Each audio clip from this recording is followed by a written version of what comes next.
Hey guys, it's Luke here and welcome back to another video, and welcome to my new car, a 2007 Mark 5 Golf GTI. This is officially the GT86 replacement, and no, the M140i is not going anywhere. Of course, just last week undergoing a massive transformation at Monster Apps, the new art car livery. Absolutely love it. But this video is all about this, the new baby. So I've had the car now for a couple of weeks. I've probably done about 500 miles in it. Just thought that now, Boxing Day, would be the right time to unveil it. Happy Christmas, by the way. Hope you've all had a lovely time wherever you are in the world. Looking forward to what 2021 brings. But for me, it's gonna mean a massive project with this car. Of course, it's not a new car. It's 13 years old, so it's not perfect by any means. So we're gonna be doing a visual restoration, which I'm really excited to bring you. That's gonna be a whole new series coming soon, along with some mods. I can't keep a car standard. We're gonna be doing some stuff to it along the way. And ultimately, I bought it as a bit of a runaround, really, because I do so many miles behind the scenes, really, traveling to places to film videos, maybe not like this, but the features of other people's cars. I do a lot of miles, and it's not worthy of me doing that in the M140i. I don't daily drive that car anyway, and so this is what this car is basically going to be, and that's what the GT86 was, but it didn't really come to fruition. I've wanted one of these cars for a long time, and I'm so excited to be able to have one. And like I said, I've had it for a couple of weeks. I've done maybe about 500 miles in it. It's undergone a massive overhaul, which I will go into detail in a moment. But I think what we should do is I'll show you around the car, all of the details that it's got on it, and then we'll go out for a first little drive.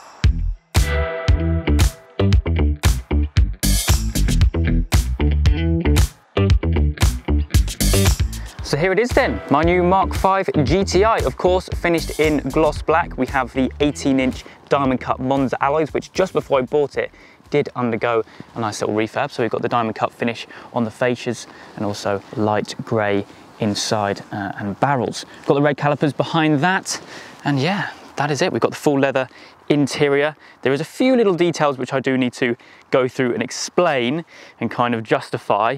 One major thing to do with the gearbox, but yeah, I am loving it. Absolutely loving it. Of course, the powerhouse of the Mark 5 is a 2-litre 4-cylinder turbo engine, 197 brake horsepower, 200 PS from factory, as standard 13 years ago. So it'll be interesting to see how much of that is still there. Video of that coming very soon. 280 Newton meters of torque and around 6.9 seconds to 60. So it's definitely not as quick as the 140, or maybe not in its current state, but like I said, we'll be doing some bits, hopefully, to up that power and make it look a little bit more modern. Maybe, I don't know. First things first, though, is the cosmetic restoration, because, I mean, it's not perfect by any means.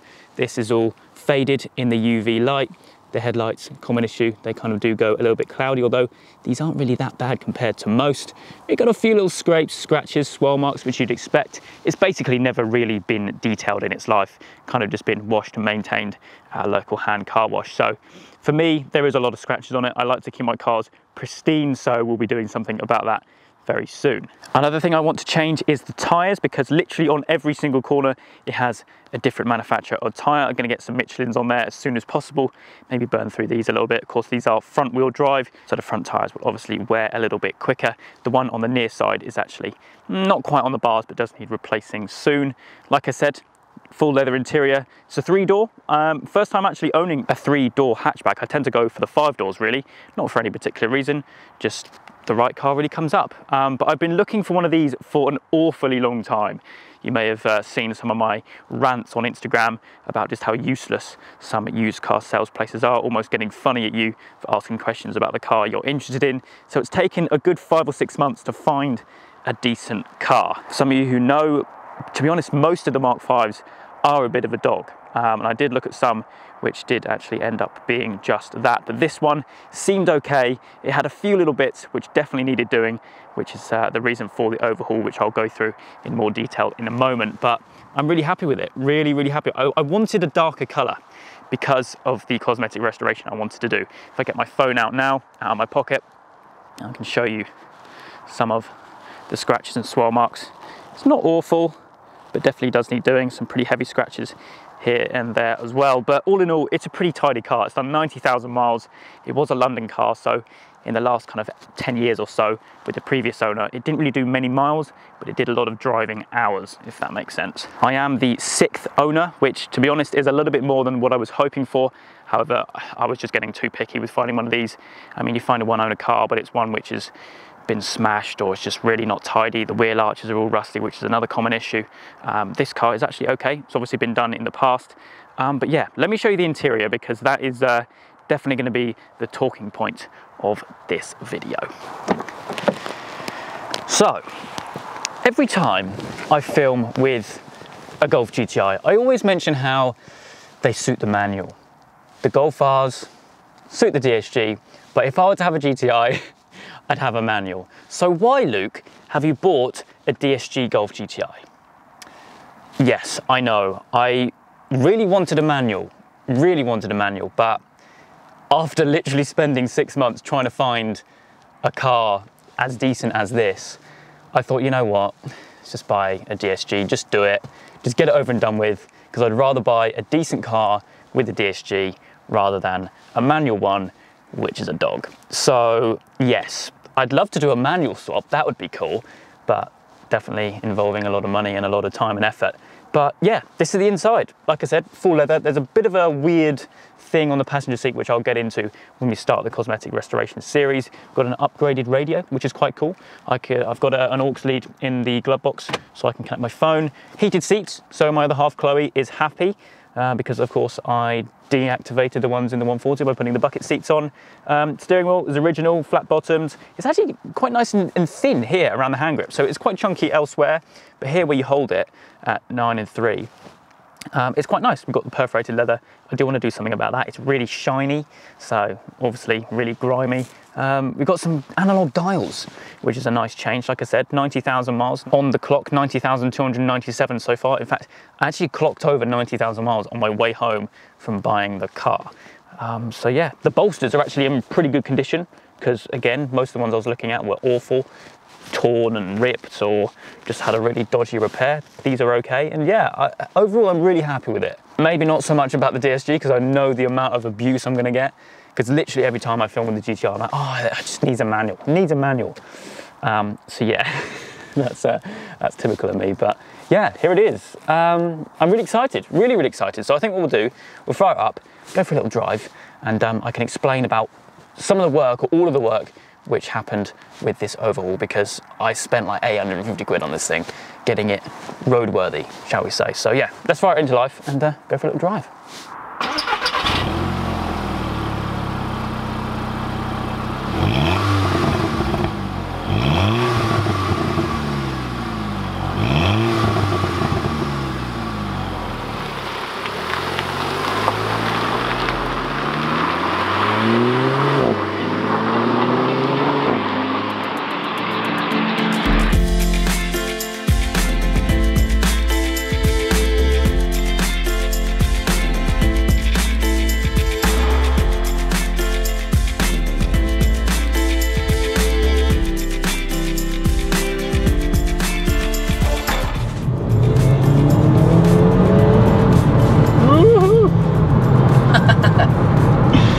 So here we are out in the car. It's a lot louder than the 140 in terms of like road noise and well, cabin noise basically. Of course, being a DSG, yes, I know, sorry again, it obviously has the paddles behind the steering wheel, which to be honest I use most of the time. Yeah, I mean, what else is there really to say other than the fact that this is my new Marmotcher, really. Daily driver duty kind of car, but also a bit of a project because, hang on, get some DSG farts. The DSG farts are back, people. It is a fun little car, obviously not the quickest of things. I mean, 280 Newton meters of torque back in 2007, so probably, I don't know, 250 now. Isn't crazy, seeing as the 140 has over 600. But it's just a cool little car. You don't expect it to be crazy fast. Of course, it's got a nice little turbo there. Maybe we'll fettle with that one day. But yeah, it's just a nice little car, really. It does the job. It's comfy. We've got heated seats. I've got cruise control as well, which I found out on a journey I did yesterday, actually, which is super awesome. And yeah, it's just simple, straightforward, not overcomplicated. Radio does what it needs to do. No random buttons about setting that part of the car to that. Oh, yes, yeah. It's all very confusing nowadays. But this is nice. It's just a cool place to be. It's almost retro, is how I kind of look at it. But in terms of the overhaul that I did, so basically I bought the car knowing that the cam belt was overdue, but not just overdue, overdue by 5 years. Now, anyone who's in the know with Mark 5s knows that around 40 or 60,000 miles, or every 4 or 5 years, you need to change the cam belt. It's a weakness with the cars, and just part of maintenance, really. And because these cars aren't very expensive nowadays, people just tend to just not bother. Just do the services, please refuel, nice, and just do the easy things, really. So this car was 5 years overdue a cam belt service. So picture this, here's me driving back from London, literally in drive, just tickling the throttle, because I mean, it was a London car, so it didn't do that many miles. Well, actually, having said that, it done probably about 50,000 miles since it was last done in 2011. I just didn't want it to go, because if the cam belt goes, what's it going to take with it? And so basically the first thing I did was take it down, have the full cam kit done, so the cam belt, the tensioner, the alternator belt as well, and also a set of new brakes, because I noticed on the way driving back, even though it had brake discs and pads fairly recently, they were juddering quite a lot when I was braking, say from coming off a motorway, for example, from 70 braking, it's almost like that almost. And so I thought, I think it's maybe a warp disc or something, but basically new front brakes, discs and pads are on the car again now. So I think there was something else, but I can't quite remember off the top of my head what it was exactly. But yeah, I spent a fair old chunk on the car to make it up together, all ready to drive and use as intended. We're on the road to 100,000 miles. I've never owned a car with this many miles before, but it's nice. I mean, you've got the usual wear and tear, scrapes, scratches, grime and shininess on the wheel and bits and bobs like that, but it's not awful. These cars are good for 200,000 miles plus. So yeah, I mean, it's barely run in, shall we say. But I'm just super happy to finally bring you guys this car, and to finally actually have one after the ordeal that I've been having trying to find one. It's going to be a nice little project, and a nice little run around for me as well, which is all part of the fun. It's nippy, you know. It's not like it's like, oh come on, there's 40, oh look, there's 41. It goes, but just not as quick as I'd like it to. For now, it does what it needs to do. But yeah, it's cool. I love it, absolutely love it. I've wanted one of these for so long. In fact, my parents had a standard Mark 5 in silver. It was auto back when I was young, and I just remember just having fun in the snow with my parents in the car. It was awesome. And here we are now with the GTI variant. And the Mark 5, I think, is one of the greatest Golf generations, I think. Ignoring the Mark 7s and 7.5s, the Mark 5 has always been the one which people just look at and love. And that's been my opinion as well for as long as I can remember, really. But yeah, you can definitely feel that the torque isn't quite there. Still, gearbox is good, drives well, needs a tracking doing, that's one thing I've noticed. No OPFs around here though.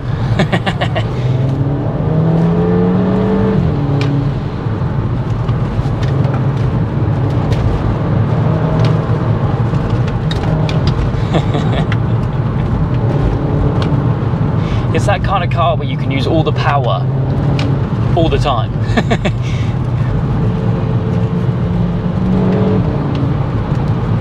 such a little pocket rocker, absolutely love it. But yeah, I think that's going to more or less wrap up the video for today. The reveal of the Mark 5 Golf GTI, the new car to the channel, going alongside the M140i.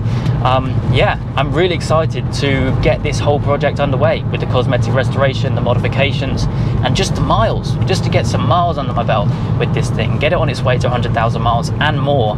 And maybe we'll go a bit mental next year with it as well, because like I said, I cannot keep a car stock. That is just, there's one rule with this channel: stock cars, no.